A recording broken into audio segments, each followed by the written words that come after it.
તો ટ્રેડર મિત્રો આજે પ્રોફિટ થયો છે 23,000 રૂપિયા પ્લસનો અને બહુ સિમ્પલ આમાં ટ્રેડિંગ સ્ટ્રેટર્જી હતી. બટ જો તમે લોકોએ લાસ્ટ એનાલિસિસ વિડીયો જોયો હોય એમાં મેં કીધેલું હતું કે બુલ ટ્રેપ કરશે માર્કેટ. ટ્રમ્પ કાકા મસ્તી કરી જાય તો કહેતા નહીં. લાસ્ટ વિડીયો તમે લોકો જોયો હોય તો નીચે કરી દો કોમેન્ટ. અને એના બેઝ ઉપર જ મેં એક પોસ્ટ બનાવીને નાખેલી હતી કે અહીંયા સુધીનો આવી રીતનો બુલ ટ્રેપ રહેશે અને ગેપ ડાઉન જે એક્સપેક્ટ કર્યું હતું એ ગેપ ડાઉન પણ ઓપન થયું. એટલે મેં નીચે મેસેજ એ કર્યો કે થઈ ગયો ટ્રેપ, થઈ ગઈ મસ્તી. તે મસ્તીમાં આપણે પ્લાન જે કર્યો તો શું એની ઉપર વાત કરીએ. હવે પોઝિશન્સ આપણે મેં શું બનાવી પછી કહીશ, એની પહેલા આપણે સમજી લઈએ માર્કેટ કઈ રીતે ઉપર અને નીચે ગયું. તો મેઇન વાત ઉપર આવું તો જોઈ શકો છો ગેપ ડાઉન ઓપન થયું ઓલમોસ્ટ 550 ના લેવલ. એટલે કાલના વિડીયોમાં મેં કીધેલું હતું કે નિફ્ટી ઓપન થશે એક્ઝેક્ટલી અહીંયા નહીં, એક્ઝેક્ટલી અહીંયા 400 થી 500 આસપાસ. તો ગેપ ડાઉન ઓપન થયા બાદ માર્કેટનો લોસ શું હતો મિત્રો? 23,555 નો. બરોબર છે. Level fall break down. બરોબર, આ જૂનું એનાલિસિસ હતું. એમાં કીધું હતું કે આ લેવલ નીચે જાય તો મંદી થાય. બટ ઈ મંદી કઈ રીતે? તો કે ભાઈ ઈ પણ આજે અત્યારે એકવાર રિટેન ક્લિયર કરી દઉં કે ભાઈ જો અહીંયા ઓપન થાય અને પછી નીચે જાય એની હાયર પોસિબિલિટીઝ હતી, કારણ કે જે ન્યૂઝ છે એ પ્રમાણે. અને માર્કેટ એક્ઝેક્ટલી ટોપ ઉપર હતું. બીજું શું કીધું હતું કે માર્કેટ અહીંયા થઈ જાય સાઈડ બેઝ, અહીંયા જ્યાં ઓપન થશે ત્યાં ને ત્યાં. બટ ત્રીજી જે આપણે પોસિબિલિટીઝ ડિસ્કસ નહોતી કરી એ હતી કે ભાઈ અહીંયા ઓપન થયા બાદ સેમ ટાઈમે ગેપ ફિલ કરવા ટ્રાય કરે. કારણ કે પોસિબિલિટીઝ બહુ ઓછી હતી, કારણ કે અહીંયા ગેપ ડાઉન ઓપન થાય તો પ્રીવિયસ જે સપોર્ટ હતો એ રેઝિસ્ટન્સમાં કન્વર્ટ થઈ અને માર્કેટ સાઈડ બેઝ થઈ અને પડવાની કોશિશ કરે. આ હાયર પ્રોબેબિલિટી હતી. બટ થયું શું? માર્કેટે ટ્રેપની અંદર જે લોકો સલવાયા, હવે આમાં સાયકોલોજી સમજો થયું શું એ હું તમને સમજાવું.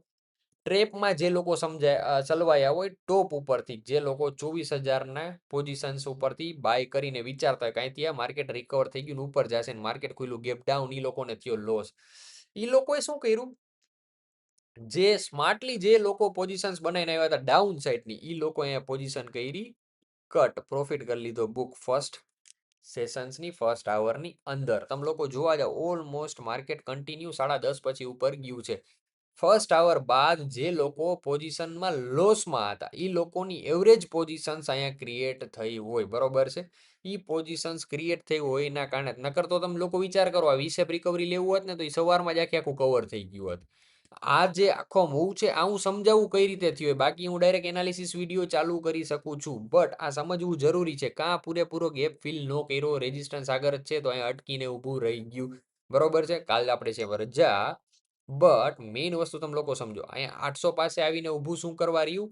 જે લોકોએ સેલ પોઝિશન્સ ક્રિએટ કરી હતી એ લોકોએ તો પ્રોફિટ બુક કરી લીધો. બટ જે લોકો લોંગ પોઝિશન્સમાં હતા એ લોકોએ અહીંયા એવરેજ કરી અને આ એવરેજનો લોસ એક્ઝિટ અહીંયા થયો છે એ લોકોનો. સમજાણું? સો આ ઇઝી જસ્ટિફિકેશન હતું. હવે જે થયું હોય બરોબર. હવે તમે લોકો કહેવા તો આમ છે ને તેમ છે, નવાની વાત છે, જૂનાને આ બધી વસ્તુ સમજાય છે. હું અહીંયા ઓઆઈ ડેટાના બેઝ ઉપર પણ સમજાઈ શકું, બટ ડાયરેક્ટલી સાચું કે ખોટું, હરવાળો બાદ બાકી મેં તો પ્રોફિટ કર્યો હોય. આ એકય ટ્રેડ તમને જો આ ક્રૂડ ઓઇલને તો હાવ ઇગ્નોર જ કરો તમે લોકો. ખાલી આમાં સેલિંગ પોઝિશન્સ ઇગ્નોર કરો. તમે લોકો એક જ વસ્તુ જોવો, જે છે ક્યાં ગયો ભાઈ પોઝિશન્સની બાય પોઝિશન્સ. હવે ફિલ્ટર મારીશ તો તમને લોકોને સમજવામાં અઘરું પડશે. 19,000નો સેલિંગનો પ્રોફિટ 780. ઓકે, આ રહ્યો પુટ. હા, હવે મારું ડાયરેક્શન શું હતું કે હું પુટમાં ટ્રેડ લઈશ. બરોબર છે. કઈ રીતે કે ભાઈ મને માર્કેટ ઉપર જતું દેખાય એટલે હું વિચારીશ મંદી. હવે મારે લોસ હતો આમાં 18,000 પ્લસનો. મેં સેલિંગમાં પ્રોફિટ કર્યો એના કારણે બચ્યા, વાંધો નથી, લોસ કવર થયો. બટ મેઇન વસ્તુ શું હોય કે ભાઈ મેઇન વસ્તુ જે રહી એ અહીંયા છે. જે આ રહ્યું ને પુટ, એ પુટ મારે એન્ટર કર્યો, એમાં લોટ સાઇઝ મારે મેન્ટેન રાખવી પડી. એ જે આખી વાત હવે તમને લોકોને હાજીજી કરવી એના કરતાં ડાયરેક્ટ સમજાવું. બરોબર, 1 by 1 તમે લોકો જોવા જાવ. સવારમાં પોઝિશન્સ હતી, મેં કીધું હતું કે આ રેઝિસ્ટન્સ લેવલ છે. રેઝિસ્ટન્સ બ્રેક થયું એના કારણે મેં તમને લોકોને ઓવાય ડેટા બધું સમજાવ્યું. મેઇન એના પછી હું આપ્યું કે બ્રેકઆઉટ થયું, તો બ્રેકઆઉટ રિટ્રેસ થવા જોઈએ. આ રિટ્રેસ ચાલુ થયું ને ત્યારે મેં પુટ સેલ કર્યો હતો, ત્યારે વાગ્યા હતા 12:30. હવે પુટ સેલ કર્યો ત્યાર પછી તમે લોકો જોવા જાવ માર્કેટ કન્ટિન્યુ ગયું ઉપર બરોબર. આ જે ઉપર ગયું ને આમાં મારે લોસ દેખાડવાનું ચાલુ કર્યું કારણ કે એમાં પ્રીમિયમ્સ વધતા હતા. હવે એ જ ટાઈમે તમે લોકો ઓવાય ડેટા જુઓ. હું તમને લઈ આવું આજે 12 નહીં 1 વાગ્યા સુધીનો જોવો. 1 વાગ્યા સુધીનો જે ઓવાય ડેટા છે ને તેમાં તમે લોકો ક્લિયરલી જોઈ શકો કે 850 એ રેઝિસ્ટન્સ ફેસ કરે પણ જેવું 1:30-2 વાગ્યા આસપાસ તમે લોકો જોવો ને આ સપોર્ટમાં કન્વર્ટ થયું એટલે તકલીફ થવા માંડી અને મેં તમને લોકોને સમજાવ્યું કે જ્યારે ચાર્ટ અને ઓવાય ડેટા બે ઊંધા જતા હોય. ચાર્ટ એવું કહે છે કે ભાઈ મંદી, ઓવાય ડેટા એવું કહે છે તેજી. તો માનવું કોનું? તો કે હું હંમેશા કહું ચાર્ટનું માનવાનું. ચાર્ટનું માનવાના કારણે જ મેં આ પુટની પોઝિશન્સ રાખી. એમાં મારે લોસ હોવા છતાં મેં એઝ ઇટ ઇઝ હોલ્ડ રાખ્યો. ઓર્ડર હિસ્ટ્રી તમને લોકોને બતાવું બરોબર. એની એન્ટ્રી ને એક્ઝિટ તમને ખબર પડશે. 24,000નો પુટ બરોબર. આ 24,000નો પુટ તમારી સામે છે જેમાં અહીંયા ટાઈમ જો 12:45ની એન્ટ્રી એક્ઝિટ તમે જોવા જાઓ છે એક્ઝેક્ટલી કેટલા વાગે ભાઈ? 1 વાગે બરોબર. કારણ કે ઈ સ્પાઇકને કારણે આપણને તકલીફ પડત એટલે મેં આ ક્વિક એક્ઝિટ કરી. Selling position as it is મારી મેં મેન્ટેન રાખી હતી ત્યારે. સેલિંગની આપણે વાત નહીં કરીએ કારણ કે ઇન્ડિયા વીક્સનો હોય એટલે 20ના ઇન્ડિયા વીક્સે મેં તમને લોકોને કીધું હતું સેલિંગમાં તમને પ્રોફિટ થવાનું જ છે. બાઇંગમાં કઈ રીતે ટકવું એમાં તમે લોકો જોવા જાવ. લોટમાં મેં શું કર્યું હતું? ટ્રેલિંગ એસએલ રાખ્યો હતો. એન્ટ્રી બાદ 173ની એન્ટ્રી હતી, 150નો એસએલ હતો અને એક્ઝિટ તમે લોકો જોવા જાવ 222નો 3 બગડાની એક્ઝિટ હતી. એટલે તમે લોકો ગણો ઓલમોસ્ટ મેં 52-54 પોઈન્ટ કે 55 પોઈન્ટ સમથિંગનો એમાં પ્રોફિટ કર્યો છે બરોબર. પણ એ જ પોઝિશન્સ મને લોસ બતાવતી હતી અને મને લોસ વધારે કેને દેખાડ્યો હતો આજના દિવસમાં? સેલિંગ સાઈડે.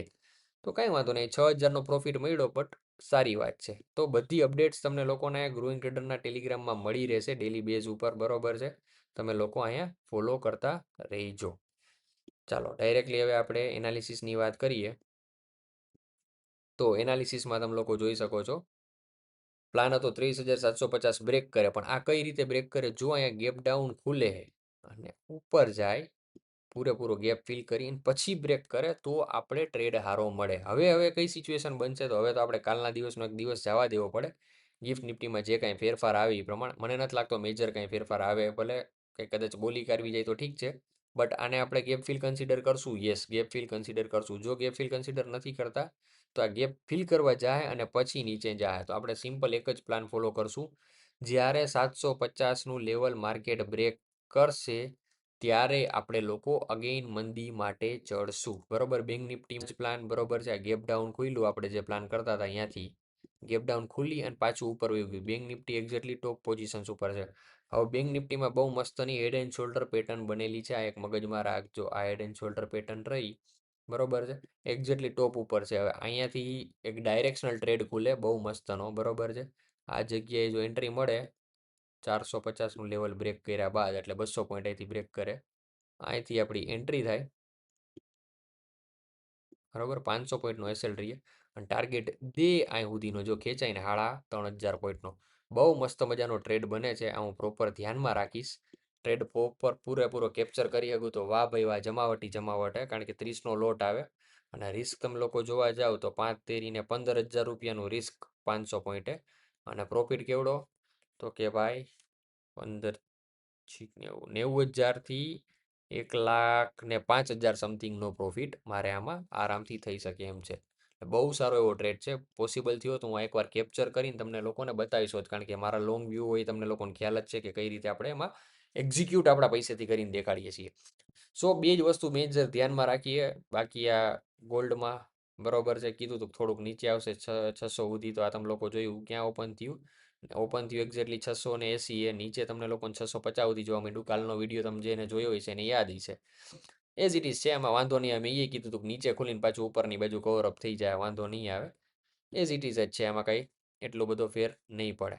મેઇન જે હતું નિફ્ટી એ મેં તમને લોકોને ડિસ્કસ કરી દીધું. છતાં એમાં કંઈ ના સમજાય તો નીચે મેસેજ ડ્રોપ કરજો જેના લીધે આપણો ટેલિગ્રામમાં એક્ઝેક્ટલી 9 વાગે મોર્નિંગમાં હવે પોસ્ટ મળી જાય આપણા ચાર્ટની, જેથી કરીને ટ્રેડ ચાલુ થયા પહેલાં માર્કેટ તમને લોકોને ખબર પડી જાય કઈ રીતે ટ્રેડ કરવો બરોબર.